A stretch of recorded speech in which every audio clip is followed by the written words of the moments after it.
Nous parlons aujourd'hui lors de ce webinaire de la RSE, de la façon dont on peut mettre en place une telle stratégie dans une organisation, que l'on soit établissement de santé ou fournisseur ou sous-traitant, avec ces différentes actions à mener. Tout d'abord, un focus. Depuis mardi dernier, nous sommes 8 milliards sur la planète, donc inéluctablement, quand la population humaine et mondiale a été multipliée par 2 en 50 ans, nos modes de consommation doivent être modifiés. La réglementation est très vaste, les lois Grenelle, la COP27 qui vient d'avoir lieu la semaine dernière, la charte de l'environnement, la loi Pacte, le GIEC qui émet chaque année un avis sur le changement climatique, le plan national des achats durables, les objectifs de développement durable dans le monde entier, la stratégie biodiversité 2030, le plan santé au travail, la haute autorité de santé qui a rajouté 31 items sur ces sujets-là et le plan national santé-environnement sont de nature à faire évoluer nos professions. La loi climat et résilience également qui oblige les entreprises à informer le CSE sur les conséquences environnementales des activités d'une organisation. Plusieurs thématiques sont incontournables sur ces sujets-là. L'énergie, l'empreinte carbone, le fait de réduire nos consommations d'énergie et nos émissions de gaz à effet de serre de 40% d'ici 2030. Avec un focus sur ce que l'on appelle le scope 3, c'est-à-dire les émissions de gaz à effet de serre générées par la politique d'achat, raison pour laquelle il nous faut une stratégie bien précise.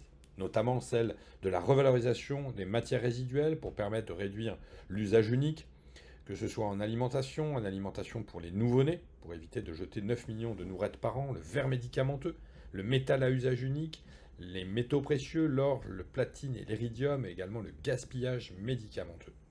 Pour cela, nous avons identifié 65 filières de déchets différentes dans le pays, pour les déchets dangereux et pour les déchets non dangereux.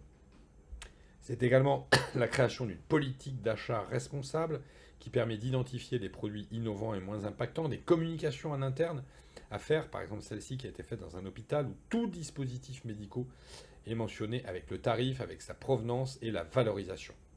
Mais c'est également la fiche d'analyse de produits, avec des produits pour lesquels on décompose la composition totale et exhaustive. Bien sûr, tout ce qui concerne les emballages, la réduction de l'usage unique, du plastique à usage unique, avec la lecture des FDS, des étiquettes et des compositions, puisqu'on le voit sur cette image notamment, les compositions ne sont pas forcément mentionnées. Il peut y avoir des étiquettes déclaratives où on associe du A+, avec du cancérigène. C'est également la réduction des emballages, ça c'est un emballage vide pour transporter des résidus. L'optimisation des ressources en eau qui est une clé avec la réduction des consommations d'eau, mais également la réduction des effluents liquides et médicamenteux. C'est aussi l'optimisation de la qualité de l'air intérieur avec la diminution de ce qu'on appelle des composés organiques volatiles dans les produits que l'on achète et bien sûr l'entretien de ces diverses ventilations et systèmes de traitement d'air. Dans nos établissements, la RSE passe par une restauration éthique et durable qui intègre la connaissance des labels, la réduction du plastique ou la réduction des perturbateurs endocriniens via notamment les additifs, la présence de nanoparticules dans les emballages alimentaires, la prévention des risques chimiques, les menus bas carbone également pour réduire l'empreinte de la restauration collective hospitalière et surtout la réduction du gaspillage alimentaire qui est évalué à plus de 120 grammes par plateau repas.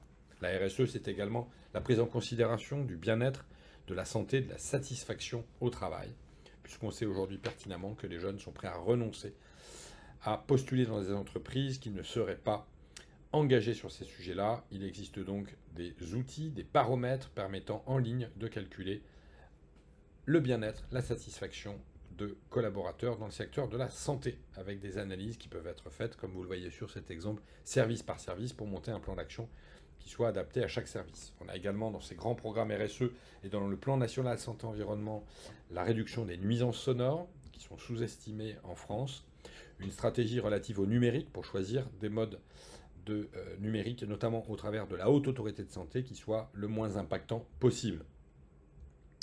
Et également le choix de systèmes en visio qui peuvent être choisis en fonction de leur empreinte carbone.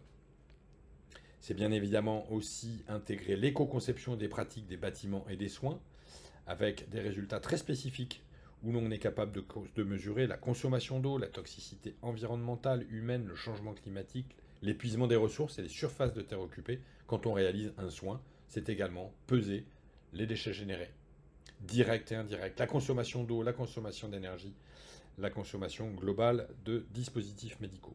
On sait le faire sur tout type de chirurgie, sur tout type de soins, pour arriver à réduire cette empreinte globalement. Là, c'est le cas des biberons jetables à usage unique où l'on est capable de comparer le biberon en plastique, en verre ou le biberon lavable. Et l'on voit bien que l'empreinte est bien plus faible quand on est sur de la réutilisation.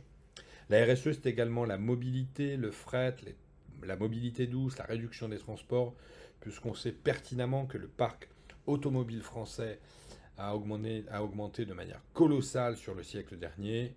L'idée est de mesurer l'empreinte de cette mobilité pour la réduire. On sait également le faire sur les transports simultanés en VSL, où on le voit sur cette image, il a été possible avant la crise du Covid de réduire de près de 60% l'impact des transports de patients.